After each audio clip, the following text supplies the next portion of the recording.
고등학교 수학에 보면은 복소수라고 하는 것이 나와요. 허수라고도 얘기를 합니다. 그것의 특징은 제곱을 하면 마이너스 1이 되는 수예요. 우리 눈에 보이는 모든 실수는 다 제곱을 하면 양수가 됩니다. 플러스가 돼요. 그래서 마이너스 1 곱하기 마이너스 1은 1이 됩니다. 그렇지만은 이 수는요, 이 복소수는 제곱을 하면 마이너스 1이 돼요. 실제로 존재하지 않는 수지요. 만들어낸 수예요. 정확하게 말하자면 보이는 세계에서는 존재할 수 없는 수가 바로 복소수입니다. 그래서 우리는 이 수를 가짜수, 즉 허수라고 말을 하죠. 이것이 고등학교 교과서에 나오는 이유가 있어요. 여러분이 고등학교 우리 아그들이 1학년 올라가면 바로 배우는 것이 복소수예요. 어떻게 고등학교 1학년 때서부터 이 수를 다루는가? 필요 없는 것처럼 우리는 보입니다. 그러나 우리가 알아야 될 이유가 있습니다. 그것은요, 실제 보이는 세계로는 물리법칙, 다시 말해서 세상이 돌아가는 법칙을 다 설명할 수가 없기 때문에 그래요. 아이러니하게도 물리학자들은요, 실제로 보이지 않는 세계가 존재한다고 믿어요. 물리학자들이. 그것도 언제서부터 믿어왔냐면 1970년 이전부터 그들은 지금 50년, 40년 이상을 믿어왔어요. 제가 예를 들어보죠. 시소가 있습니다. 한쪽에는 누가 있어요. 근데 한쪽에는 아무도 없어요. 우리 상식적으로는요, 있는 쪽이 기울어져야지 돼요. 무거워서. 근데 물리학자들이 실제로 측정하고 실험을 해본 결과 평행했다는 거예요. 설명이 안 되는 거예요. 그러면 무슨 얘기예요? 나머지 한쪽 시소에는 보이진 않지만 무언가 있다는 얘기죠. 과학도 이 보이지 않는 세계가 실제 존재하고 있음을 언급합니다. 그래서 허수를 사용해서 보이지 않는 걸 마이너스로 표현한 거예요. 힘의 균형, 힘의 편형을 설명할 수밖에 없게 되었습니다. 이 보이지 않는 세계가 존재한다는 것, 이것이 바로 우리가 기도하는 이유인 것이에요. 우리가 왜 기도를 하는가? 먼저 영의 세계가 있기 때문에 우리는 기도합니다. 영의 세계가 있기 때문에 그래요. 인간의 몸은 세 가지로 구성이 되어 있어요. 몸과 정신, 혼, 그다음에 육으로 구성되어 있어요. 육체라고 하는 것은 보이는 거예요. 살, 뼈, 피. 그럼 혼은 무엇이냐면 지정의, 지식, 감정, 의지. 이거는 혼의 역할이에요. 내가 무엇을 열심히 공부하는 거는 혼의 역할이에요. 지식. 그 다음에 감정, 기분이 좋다, 나쁘다, 이건 혼의 역할이에요. 의지, 내가 오늘 벌떡 일어나야 되겠다, 좀 더 자야 되겠다. 의지, 이거는 혼의 역할입니다. 그러면 영이 무엇입니까? 일반적으로 믿지 않는 사람들은요, 영이 죽어있다라고 성경은 말씀하고 계세요. 그래서 영 그러면은 느껴지는 게 별로 없어요. 내가 지정의까지는 알겠는데, 바로 이 영이라고 하는 존재가 성경에서는 실제의 너의 모습이다, 이렇게 말씀하고 계세요. 그래서 실제의 나의 모습은요, 내 외모가 아니에요. 실제의 나의 모습은요, 내가 얼마나 잘 배웠는가가 아니에요. 실제의 나의 모습은 내 영이에요. 우리가 하나님의 형상으로 지음받았다고 하는 것도요, 우리가 영적인 존재라는 것을 말하고 있어요. 하나님은 영이시니 이렇게 말하고 있어요. 우리가 하나님의 형상을 지음받았기 때문에 우리가 영적 존재라는 것이에요. 고린도후서 5장 17절에 우리가 다 아는 말씀이 있어요. 그런즉 누구든지 그리스도 안에 있으면 새로운 피조물이라. 이전 것이 지나갔으니 보라 새 것이 되었도다. 아니, 내 육체도 그대로 있고 내 생각도 그대로 있는데 내가 어떻게 새로운 피조물입니까? 이건 영을 얘기하는 거예요. 우리가 죽어 있었던 영. 내 안에 영이 있는데 우리가 그것을 느끼지 못했었어요. 그러다가 외부로부터 어떤 자극을 받으면 느끼기 시작을 해요. 어떤 사람은 직감이 뛰어나게 발달이 됐어요. 가야 되겠다? 가지 말아야 되겠다. 그래서 이 직감이 잘 직감대로 움직여져요. 우리 유리하고 우리 하진이가 공동묘지에 가서 무서운 얘기를 들으면 뭐가 등골이 오싹하죠? 영이 있기 때문에 그래요. 내가 무서워할 이유가 없어요. 잘 생각해봐요. 지식. 분명히 여기는 귀신이 안 나타나. 나타날 리가 없어. 감정. 난 여태까지 기분 좋았어. 의지. 나는 귀신과 무서워하고 싶지 않은 의지가 있어. 근데 뭔가 등골이 오싹해요. 왜냐하면 귀신이 영의 존재이기 때문에 그래요. 이렇게 뭔가 자극이 오면은 자기의 영이 있다는 걸 느껴지기 시작을 해요. 그러다가 우리가 예수 그리스도를 믿고 중생을 하게 되면, 거듭나게 되면 성령님이 내 영에 임하시게 돼요. 여러분, 귀신 들린 사람들 있죠? 이 귀신 들린 사람들은 귀신이 영혼 육 중에서 영에 임하는 것이에요. 그래서 그 귀신이 좌지우지예요. 정신분열과 귀신 들림에 큰 차이점이 있어요. 정신분열은요, 자아가 하나예요. 그래서 내가 이 사람도 됐다가 이 사람도 됐다가 하진이도 됐다가 유리도 됐다가 그게 정신분열이에요. 남자도 됐다가 여자도 됐다가. 귀신 들린 거는요, 내 안에 자아가 두 개가 있어요. 그래서 어떤 때는 내 자아가 더 세. 그래서 이 귀신을 누르고 내가 내 몸을 주장해서 나가요. 그러다가 어느 때는 귀신이 내 자아를 누르고 귀신이 내 몸을 주장해서 나아가요. 이게 바로 귀신 들린 거예요. 그러면 그 귀신이 어디에 존재하느냐? 우리의 영에 존재하는 것이죠. 성령님도요, 어디에 우리에게 임하시냐면 우리의 영에 임하세요. 그래서 죽었던 우리의 영이 다시 살아나는 거예요. 성령님이 나를 살려주시는 거예요. 그래서 다시 태어나는 거예요. 돈으로도 못 가요. 하나님 나라. 지식으로 못 가요. 육으로도 안 돼요. 지식, 혼으로도 안 돼요. 거듭나야 가는 나라, 하나님 나라. 영으로 갈 수밖에 없어요. 믿음으로 가는 나라, 하나님 나라. 그래서 모든 거듭난 성도들은 안에 성령님이 계시고 이 성령이 나를 주장해 다니기 시작을 하셔요. 이것이 바로 믿는 사람인 것입니다. 제가 강화도에 전도를 하러 간 적이 있어요. 무당 중에서 우리나라의 대표적인 무당이 두 개라 그래요. 강화도 무당, 계룡산 무당. 지네들이 그렇게 얘기해요. 믿거나 말거나. 계룡산 무당이 제일 세고 강화도 무당하고 둘이 아주 제일 세다 이렇게 얘기를 합니다. 강화도에 전도 여행을 하러 갔는데 전도팀하고 지나가다 보니까 거기에 무당집이 하나 있었어요. 몬 무당 이렇게 써 있어요. 절표시 이렇게 해놓고. 왠지 마음 가운데 저기에 들어가서 전도를 해야 되겠다. 그런 감동이 왔어. 그래서 우리 팀 중에 3명을 뽑았어요. 하필은 그 팀 중에 3명이 제가 뽑혔어요. 그래서 대학교 다닐 때였는데 거기에 들어갔습니다. 무당 할머니가 저를 딱 보시더니 눈이 아주 매서워요. 딱 쳐다보더니 교회에서 왔구만. 용한 점쟁이였었어요. 할머니 참 용하시네요. 어떻게 이렇게 잘 알아맞히셔요? 자네들이 딱 들어오는 순간에 내가 알았지? 일로 들어오게. 나는 접시가 날라오고 칼이 날라올 줄 알았더니 들어오라 그러시는 거야. 이때다! 드디어 내가 내 역사에 무당을 전도했다라고 하는 기록이 쓰여지게 되겠구나! 그때는 나를 위해서 전도했던 것 같아요. 들어갔어요. 들어가가지고 이제 무당 할머니하고 할머니가 식사를 마련해 오시더라고. 나 무당, 그래서 나는 절밥도 먹어봤고 무당집에서 무당집 밥도 먹어봤어요. 맛있어요. 맛있어. 주님께서 딱 깨끗하게 하신 거 딱 먹었어요. 믿음을 가지고 딱 먹었어. 그리고 아무 일도 없었어요. 병도 안 걸리고 별일 하나도 없었어요. 근데 이 할머니가 나를 이제 딱 보더니 이제 점을 치기 시작을 하는 거예요. 자네는 원래 성격이 좀 불같은데 말이야. 자네 안에는 예수님이 자네를 좀 온유하게 만들었구만. 그러는 거야. 나는 그 당시에 내가 구원받았다는 어떤 확신도 없었고 구원이 뭔지도 몰랐고 교회만 다녔었어요. 누가 이런 설교를 해주는 사람이 없었어요. 잘 못 들어봤어요. 그래서 그냥 교회 다니면은 죽으면 구원받는 줄 알았어요. 근데 어쨌든 간에 희한하게 그 할머니가 나에게 구원의 확신을 주기 시작을 했어요. 자네 안에 예수님이 있다는 거예요. 나도 못 느끼는 걸 저분이 느끼고 있어요. 어쨌든 나는 아무 얘기를 하지 않았는데 용하더라고 그 양반이. 그래서 할머니 어떻게 하셨어요? 한 사람씩 이렇게 점을 쳐주기 시작하는 거예요. 우리 창립 예배 때 그래서 와서 축사했던 선교사님 한 분도 그분이 점 쳐줬어요. 그래서 그분도 막 어떻게 알았냐고 막 예언 받는 줄 알았어요. 그런데 그래서 이제 그때서부터 난 구원의 확신이 흔들리지 않아요. 점쟁이가 알아맞혔으니까.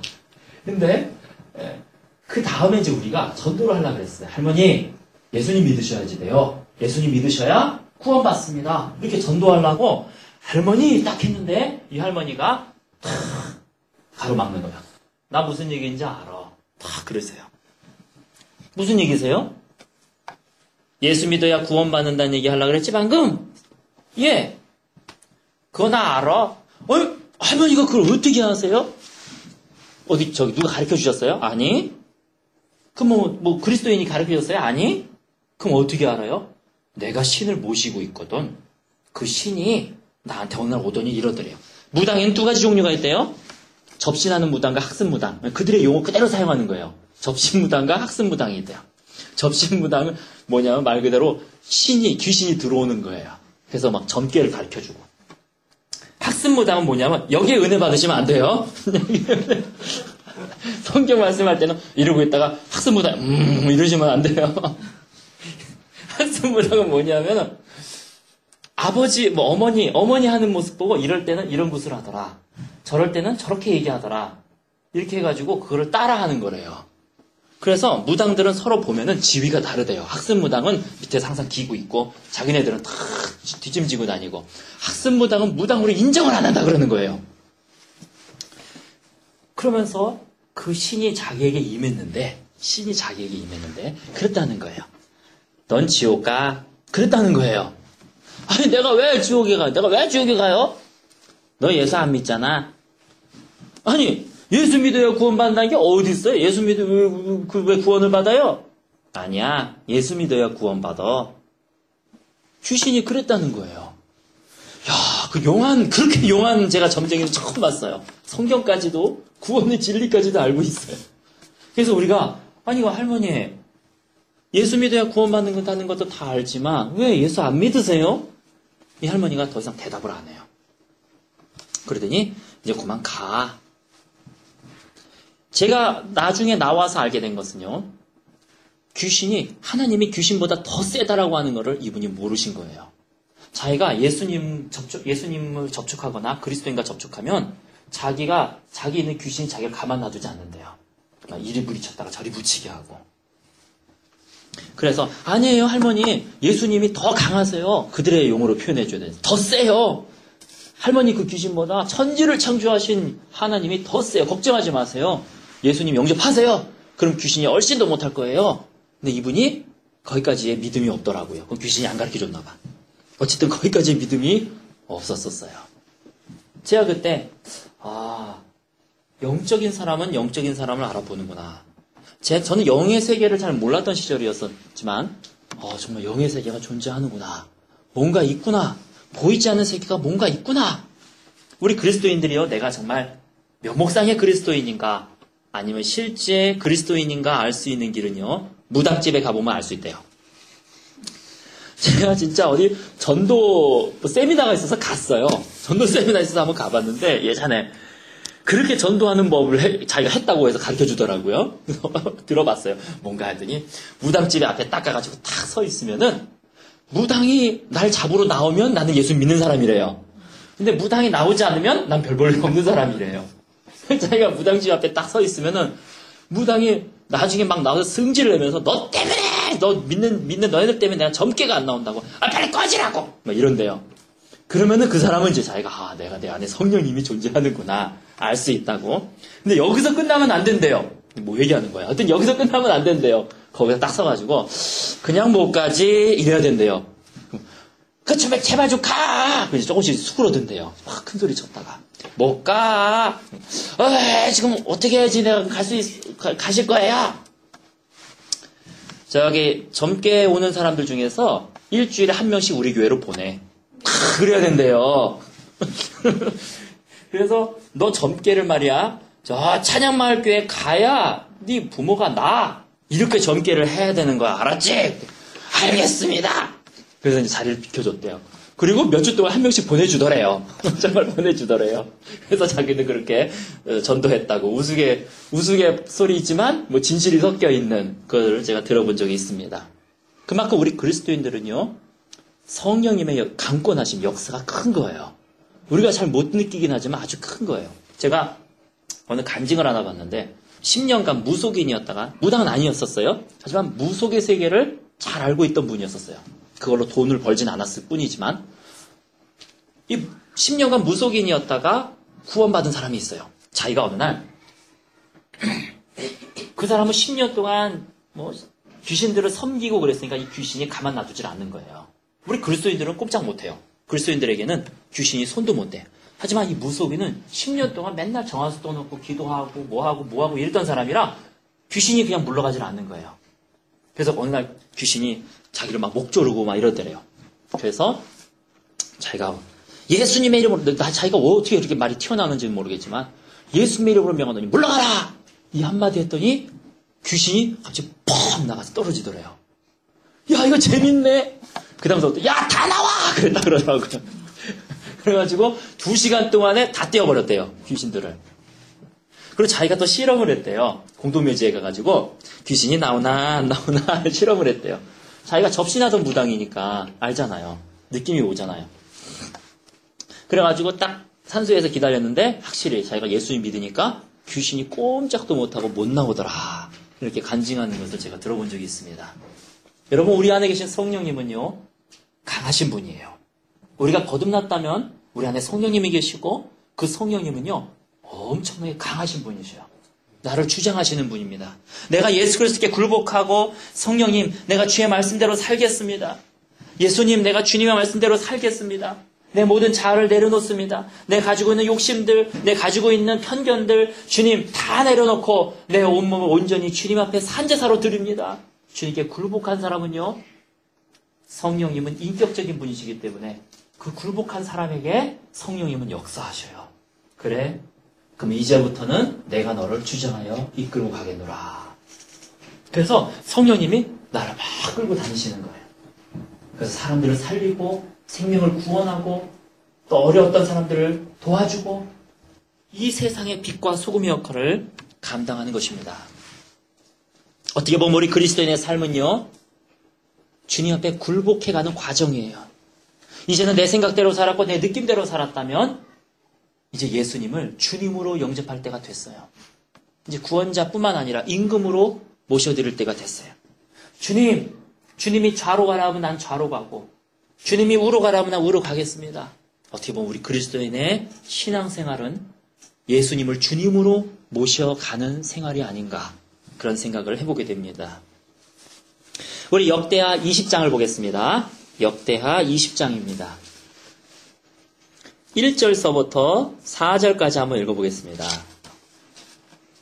우리 한 목소리로 같이 읽겠습니다. 그 후에 모압 자손과 암몬 자손들이 마온 사람들과 함께 와서 여호사밧을 치고자 한지라.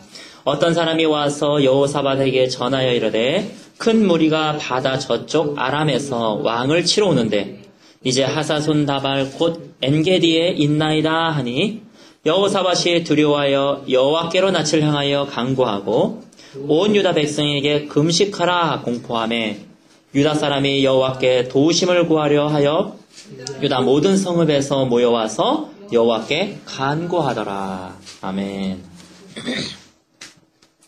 모압 사람, 암몬 사람, 그 다음에 마온 사람들, 이렇게 세 나라에서 이스라엘을 쳐들어왔어요. 유다를 쳐들어왔어요. 여호사밧이 그걸 보고 두려워 떨었습니다. 그래서 여호사밧이 제일 먼저 한 일은요, 기도하는 일이었어요. 주님, 내가 가지고 있는 군대로는 저 세 나라를 합친 것을 칠 수가 없습니다. 이건 상식적이 안 돼요, 주님. 우리는 한 사람당 100명을 맞이해야 돼요. 얼마나 떨었겠습니까? 그래서 결국은 그가 할 수 있었던 것은 주님 앞에 엎드리는 것이었어요. 때로는 나에게 좋지 않은 일이 발생할 때가 있어요. 때로는 하나님이 그렇게 하도록 허락하신 이유 중에 하나가 그 사람의 기도를 시키시는 것 같아요.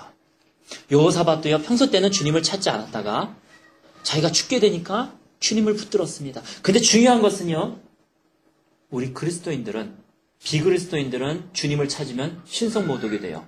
난 널 아버지라 한 적이 없다. 난 널 부른 적도 없다. 하지만 우리 그리스도인들은요, 주님을 찾으면, 이 설교를 듣고 내가 주님을 찾아야 되겠다라고 생각하는 모든 분들은 다 아버지께서 부르시는 사람들이에요. 여기서 듣든 유튜브에서 듣든 어디서 듣든 간에 내가 기도해야 되겠다 이런 마음을 가지시게 된다면 주님이 그 사람을 부르고 계십니다.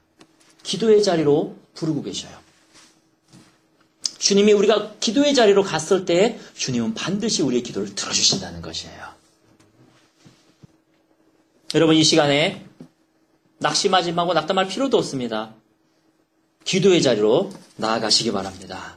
아버지께서 우리의 기도를 들어주셔서 우리를 인도하시고 승리하게 하실 것입니다.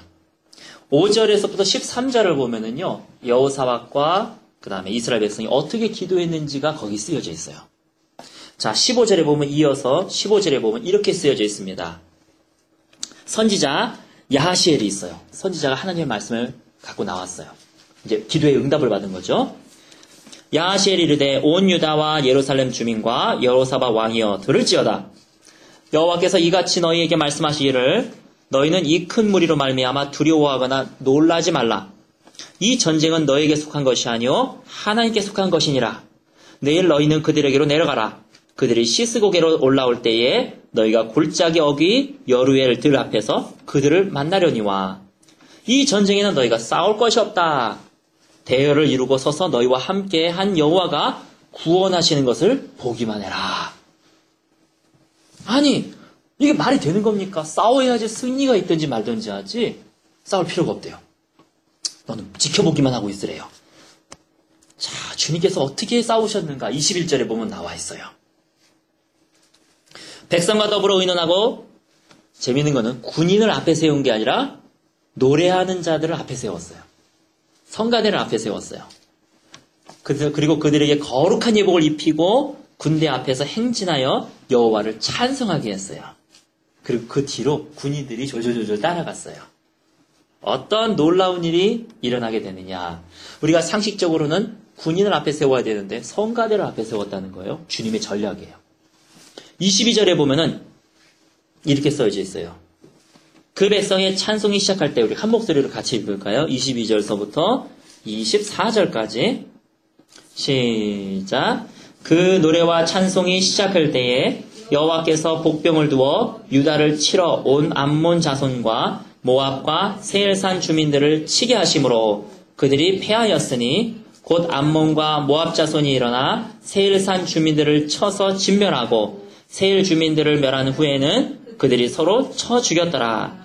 유다 사람이 돌망대에 이르러 그 무리를 본즉 땅에 엎드러진 시체들 뿐이요 한 사람도 피한 자가 없느니라.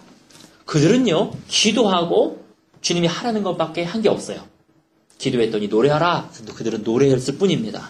노래하는 도중에요 암몬 자손, 모압 자손, 이 세일 자손까지 세 자손 중에 두 자손이 합쳐서 세일 자손을 죽여버렸어요. 그리고 암몬 자손과 모압 자손이 또 둘이 또 붙어가지고 서로를 죽여버렸어요. 세 족속이 다 망해버렸습니다. 이러한 일들이 여기에 벌어지는 것입니다. 여러분, 전혀 환경적으로 내가 승산이 없고 내가 상황을 봤을 때는 절망할 수밖에 없는 상황이라 할지라도 하나님이 여러분을 기도의 자리로 부르십니다. 여러분이 기도하고 무릎 꿇고 기도하고 주님의 기도 자리로 오게 되면은 병자가 일어나게 되고 상황이 바뀌게 되고 하나님의 역사가 너는 지켜보기만 해라. 그 기도가 어떻게 응답되는지를 없던 재정들이 들어오게 되는 이 모든 역사들이 일어날 줄 우리는 믿습니다. 이것이 바로 기도인 것이에요. 하나님이 우리에게 주신 강한 무기, 선물인 것입니다. 어떤 사람은 어려우면은요 술 먹으려고 그러고요 어려우면 쾌락을 찾으려고 그래요. 그걸로 해결이 안 됩니다. 사단은 하나를 주면 열을 뺏어가는 놈들이에요. 한 번의 쾌락을 위해서 10개를 줄 수는 없는 것입니다. 그렇게 하면 안 됩니다. 우리가 기도의 자리로 바로 그때 와야 됩니다. 그래서 하나님의 역사하심을 여러분이 보는 저와 여러분 되시기를 예수님 이름으로 축원합니다. 어떠한 상황이 있을지라도 어떠한 경우라 할지라도 기도에는 반드시 응답이 있다는 사실을 믿으시기 바랍니다. 매트리스라는 영화가 있어요. 그 네오라고 하는 주인공이 있죠. 매트리스 영화를 보면은 1탄에 보면은 네오가 어느 날 살다가 누구를 만나게 되는데 그 사람이 약을 2개를 주죠. 첫 번째는 빨간 약, 두 번째는 파란 약이에요. 네오가 파란 약과 빨간 약의 차이점이 무엇입니까? 이렇게 물어봤더니 그 영화에서 얘기합니다. 파란 약은 너가 그냥 이대로 사는 것이다. 빨간 약은 이 세계의 진상을 네가 진짜 볼 수 있는 것이다. 그래요? 그 재미가 없는 거야. 파란 약을 먹고 또 똑같은 삶을 살려니까. 그래서 이 네오가 빨간 약을 먹어요. 빨간 약을 딱 먹는 순간에 그의 눈이 밝아서 보게 되죠. 매트릭스 세계를 보게 되는 거예요. 그래서 매트릭스가 사람을 프로그램화시키고 있는 걸 다 보게 되는 거예요. 사람들은 우연히 지나가다가 만나는 것 같지만 이 매트릭스 세계에서는요, 다 프로그램화되어 있는 거예요. 1922년 몇월 며칠에 또 누구와 만나게끔, 횡단보도 어디에서 만나게끔 좌표까지 다 정해가지고 그렇게 다 조작을 했다는 것을 발견하게 된 거예요. 이 사람이 이게 인간 삶이었구나. 그래서 이제 어떻게 했냐면은 이거 매트릭스 세계 이 시스템을 무너뜨려야 되겠다. 그래서 사람들을 자유케 해야 되겠다. 구원해야 되겠다. 결국 자기 마음대로 산다고 생각하고 자기가 선택해서 산다고 하지만 결국은 매트릭스에게 지배를 당하고 있었구나. 그래서 싸운다는 내용이 싸워서 승리했을 때에 이 시스템에서 벗어나게 한다는 그런 내용을 담고 있어요. 그리스도인들이요, 바로 이 빨간 약을 먹는 사람들과 같다고 할 수 있을 것입니다. 우리는 파란 약 먹는 사람들이 아니에요. 우리는요, 그냥 TV에서 소녀시대가 좋다 그러면 좋은가 보다. 그리고 또 뭐 안철수가 어땠다 그러면 그런가 보다 이러고 살아가는 사람들이 우리는 아니에요. 넌 죽게 될까 그러면 죽는가 보다 이렇게 살아가는 사람들이 아니에요. 넌 망하게 될 거면 망하나 보다 이런 사람들이 아니에요. 우리는요, 영의 세계가 있다는 걸 알아요. 매트리스 세계가 있다는 것도 알아요. 왜냐하면 이 세상은요, 사단과의 영적 전쟁 속에 있기 때문에 그래요. 사단은 끊임없이 우리를 조종하려고 합니다. 성경은 이 세상에 공중권세 잡은 자가 있다라고 말씀하고 계세요. 사단이 인간 세계를 지배하고 있다는 얘기예요. 그리고 사람들에게 큰 권위를 행사하려고 발버둥치고 있다는 것이에요. 그래서 믿지 않는 사람들은요, 사단의 조종 아래에 쉽게 들어가지만 잘 깨닫지를 못하는 경우들이 많습니다. 그래서 죄를 택하고 쾌락을 택하고 이기주의를 택해버려요. 아까도 얘기했듯이 사단은 하나를 주고 열을 빼앗는 놈들이에요. 우리가 죄를 택해야 되지 많은 이유, 저 사람을 왜 사랑해야 되느냐, 우리가 왜 음란에서 벗어나야 되느냐, 우리가 왜 분노에서 벗어나야 되느냐. 분노를 확 했을 때는 속이 좀 시원하지요. 그렇죠? 쾌락을 쫓았을 때는 속이 좀 시원하지요. 하지만 사단은 그리고 열을 가져간다는 거예요. 이게 사단의 속성이에요.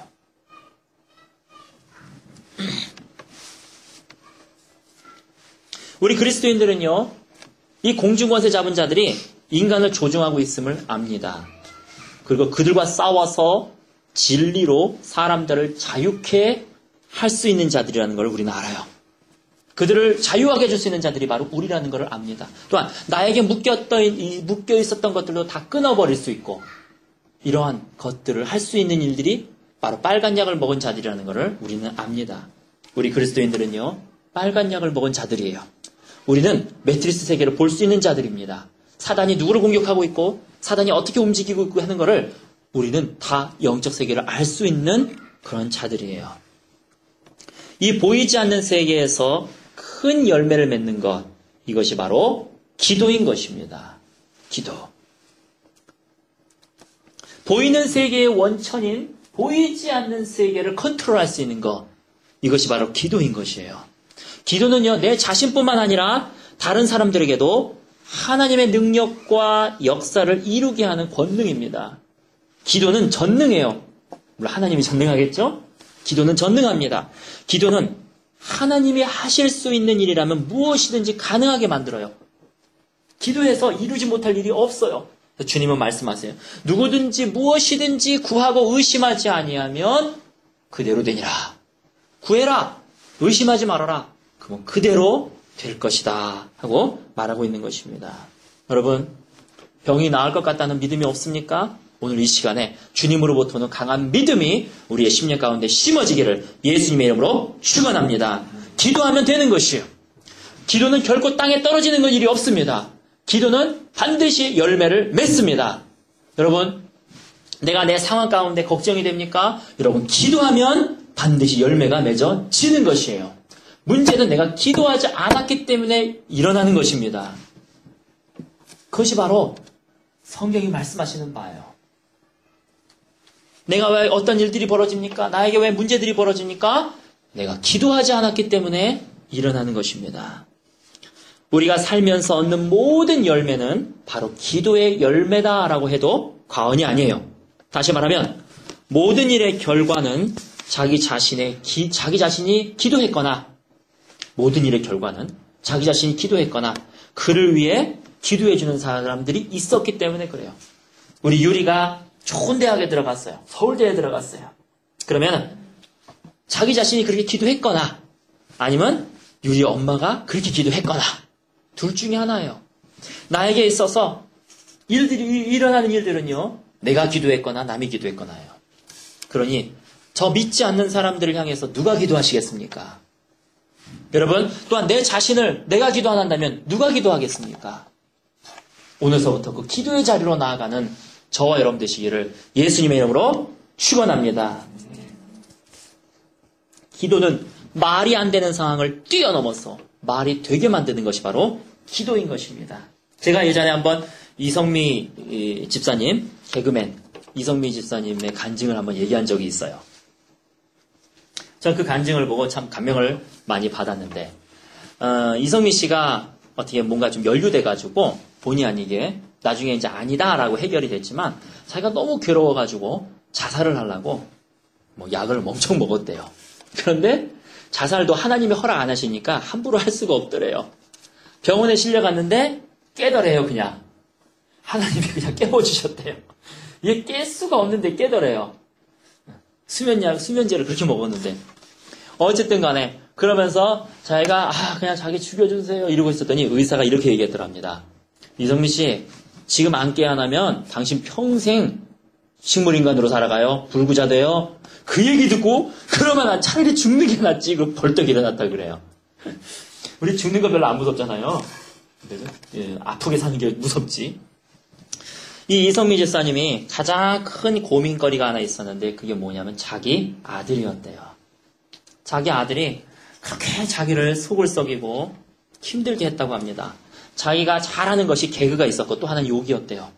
욕으로 야이 뭐 강아지 나오는 건 보통 욕이고 자기 아들에게 그렇게 욕을 퍼부었대요. 실제적으로 어디서 스트레스를 받으면은 야 너 일로 와봐. 아들을 부르는 거예요. 그리고 야 이놈의 새끼야 너 뭐 저거 막 욕을 퍼부어댔대요. 그래서 이 사춘기에 있었던 이 아들이 야 너 일로 와봐. 그러면 이제 욕먹을 준비를 아예 하고 온대요. 단단히. 또 뭔 일이 벌어지겠구나. 어느 날은 밥 먹고 있었나? 먼저 그에게 야 이 쓰레기 같은 인간아 너 같은 게 있기 때문에 이 나라가 발전도 안 되고 넌 나가 죽어야 돼. 막 욕을 막 퍼부어댔대요. 우리가 상상하는 그 욕이 아니래요. 그 욕을 막 퍼부어대고 있는데 갑자기 주의 음성이 들리더래요. 이성미야 내가 네 아들을 네가 말한 대로 되게 해주랴? 네 아들 쓰레기 같은 인간 만들어주고 네 아들 나가서 죽게 해주랴? 그 얘기를 듣고요. 이성미 씨가 갑자기 정신이 뻗쩍 들더래요. 그러더니 그냥 애는 놔두고 자기 방에 가가지고 몇 시간을 펑펑 울었대요. 주님 내가 잘못했습니다. 내가 잘못했습니다. 나는 이 아이에게 관심도 없었습니다. 내가 잘못했습니다 하고 펑펑 울었대요. 그리고 그 다음 날서부터는 욕이 뚝 끊어지더래요. 아들 그렇게 되면 안 되잖아요. 욕이 뚝 끊어지더래요. 근데 이성민 씨가 이게 죽을 때도 그렇고요. 그 다음에 아들 때도 그렇고 이성민 씨가 꼭 했던 게 하나 있대요. 뭐냐면은 새벽 예배. 그러니까 기도는 꼭 지켰대요. 어떤 일이 있더라도 이 기도만큼은 자기가 손을 놓지 않았다 그래요. 그래서 이성민 씨의 그 간증의 가장 큰 테마는 기도하십시오. 그러면 모든 관계들까지도 다 해결이 됩니다. 우리 관계 해결은 안 될 것 같잖아요. 내가 공부하면 뭐 대학 가고 할 수 있지만 관계 보세요. 내가 저 사람한테 잘해준다고 저 사람이 나한테 잘해주나요? 안 그렇잖아요. 관계는 내가 된다고 되는 게 아니잖아요. 저 쌍방의 문제잖아요. 가장 어렵다라고 말할 수 있는 그 관계까지도 하나님은 이루어 주십니다. 기도하십시오. 절대 그 기도의 끈을 놓지 마십시오. 그게 이성민 씨의 간증의 핵심이에요. 그래가지고 자기가 이렇게 기도하고, 그 다음에 또 새벽 예배 갔대요. 새벽 예배 갔지만 아들이 그렇게 밉더래요. 날 때리려고 한 주먹을 확 날렸더니 이 다 큰 아들이 주먹을 딱 잡고 엄마 왜 이래? 엄마도 아니에요. 이 인간 왜 이래? 이 식이에요 거의. 이씨 뭐 하는 거야 이게 지금? 이런 식이에요 아들이. 이 엄마가 막 힘들어 죽겠죠. 또 나머지 손을 확 대더니 또 양손 딱 잡았고, 교회에서 이런 인간이라는 거 알아? 이 한마디를 하고 가버리더래요. 상상을 초월하는. 그래가지고 어쨌든 그 다음날서부터 어떤 일을 때로 자기 욕을 이제 안 하게 되더래요. 안 하게 되고, 그리고 아들을 위해서 기도하게 되더래요. 자기는 기도하면은 3달이면 다 될 줄 알았대요. 3달 기도하면은 아들이 막 변해가지고 할렐루야 하고 막 그럴 줄 알았더니 3년을 기도했는데 안 변하더래요. 그리고 3년이 되는 때에 바로 그런 일이 벌어진 거예요. 하나님의 음성을 들은 거예요. 여러분, 하나님이요 살짝만 터치해줘도 우리 인간은 변하게 되어 있어요. 그 한마디에 내가 너 아들을 네 말처럼 만들어주랴? 그 한마디에 이성미 씨가 확 변하게 된 거예요. 그러더니 또 계속 이제 기도하고 있는데 어느 날 그 캐나다 밴쿠버에서 살았대요. 아들이 유학 가고 싶다 해서 갔는데 여기서 샘바가지 거기서도 새더래요. 여기서 공부 안 하면 유학 가도 공부 안 하더래요. 그래서 애들한테 절대 속지 말라고. 근데 밴쿠버에서 이렇게 있는데 학교에서 싸움이 벌어진 거예요. 얘는 축구부였고 같이 싸웠던 애는 하키 쪽이었던 것 같아요. 그래가지고 얘가 어떻게 차고 밀고 했는데 하필이면 얘가 탁 넘어지는 바람에 뇌진탕 비슷한 걸 걸린 거예요. 그래서 학교에서 그 아이를 불러가지고, 그리고 이성미 씨도 불러서 너희는 go back to the Korea, 한국으로 되돌아가라. 그리고 징계가 있을 것이다. 뭐 여러 가지로. 그리고 있는데 그 아들이 이게 교장실에서 다 걸어 나오는 모습을 보니까 자기 마음속에 그렇게 후회가 되더래요. 쟤가 말도 안 통하고 얼굴도 다르고 서로 생각도 다른데 저기서 얼마나 고생이 많았을까. 저 밴쿠버에서 저 백인들하고 또 흑인들하고 있으면서 누가 돌봐주는 사람도 없고 얼마나 고생이 많았을까. 그러면서 기도할 때에 중요한 것은, 난 아들이 변할 줄 알았더니 내가 변하더라. 내가 변하더라. 재밌는 건 내가 변하니까 아들이 변하더라. 그렇게 간증을 하더라고요. 여러분, 내가 변하면 환경이 변합니다. 내가 변하면 상대방이 변해요. 내가 변하면 남편이 변하고, 내가 변하면 아내가 변하고, 내가 변하면 자식들이 변하는 것입니다. 그리고 와서 그 아이를 이제 집으로 데리고 왔대요. 근데 전화가 왔대요. 다행히도 거기서 이제 싸움 맞았던 애와 옆에 있는 애들이 백인들인데, 이렇게 얘기했대요. 그 이성미 씨 아들은 잘못이 없습니다. 그냥 밀었는데 잘못해서 이 롤러스케이트 이렇게 신발이 미끄러워가지고 뒤로 넘어진 것입니다. 민 걸로 처리를 해줬대요. 아이들이. 그래서 거기서 살아나게 됐다고. 그렇게 얘기를 했습니다. 들었습니다. 기도의 결과라고 간증을 했습니다. 그리고 이제 집에 돌아와서 아들을 만나는데, 이 아들은요 혼날 준비 단단히 하고 이렇게 앉아있는데 이성미 씨가 하나님 마음을 주시더래요. 내가 잘못한 것이다. 그리고 그 자리에서 아들한테 무릎을 꿇고, 아들아, 엄마를 용서해주라. 엄마가 너를 전혀 생각하지 못했구나. 너 많이 힘들었지. 너 많이 외로웠지. 너가 집에 와도 엄마한테 따뜻한 말 한마디 듣지를 못하고, 학교에 갔을 때는 말도 안 통하고 얼굴색도 다른 애들한테 섞여 살면서 너가 너무 힘들었지. 엄마가 미안하다. 너한테 공부하라는 얘기만 잔소리만 잔뜩 하고 엄마가 너한테 용서를 구한다 했더니 이 아들이요 속에 맺힌 게 있는 거예요. 그래가지고 엄마한테, 엄마 언제 나한테 칭찬해 준 적 있어? 엄마 언제 나한테 따뜻한 밥 한 공기 해준 적이 있어? 엄마가 언제 나를 생각해 준 적이 있어? 엄마가 언제 내 심정을 헤아리면서 나를 이해해 준 적이 있어? 그러면서 둘이 껴안고 막 울었다 그래요. 그렇게 기도의 결과가 열매가 맺어졌습니다. 그리고 그 아들이요, 그 다음에 고등학교를 졸업하고 신학대학을 들어가더래요. 이성민 씨는 말리고 싶었대요. 그 길이 어떤 길인지를 아니까. 근데 아들이 그 다음서부터 확 변하기 시작하더니 난 예수님 전하는 사람이 될 겁니다. 그리고 신학대학을 들어가더래요. 엄마한테 뭐 이런 인간이다 이렇게 얘기했던 아들이 신학대학을 들어가는 거예요. 여러분 기도하면은요 이루어지지 않을 일이 없습니다. 기도하면은요 어떠한 일이더라도 다 이루어집니다. 우리가 기도하지 않았기 때문에 그런 일들을 일어나는 것입니다. 요한복음 14장 12절에 보면은 내가 진실로 진실로 너희에게 이르노니 나를 믿는 자는 내가 하는 일을 그도 할 것이요 또한 그보다 큰 일도 하리니 이는 내가 아버지께로 감이라. 너희가 내 이름으로 무엇을 구하든지 내가 행하리니 이는 아버지로 하여금 아들로 말미암아 영광을 받으시게 하려 함이라. 내 이름으로 무엇이든지 내게 구하면 내가 행하리라. 여러분 내 이름으로 예수님의 이름으로 무엇이든지 구하십시오. 주님이 약속하셨습니다. 내가 행할 것이다. 내가 행할 것이다.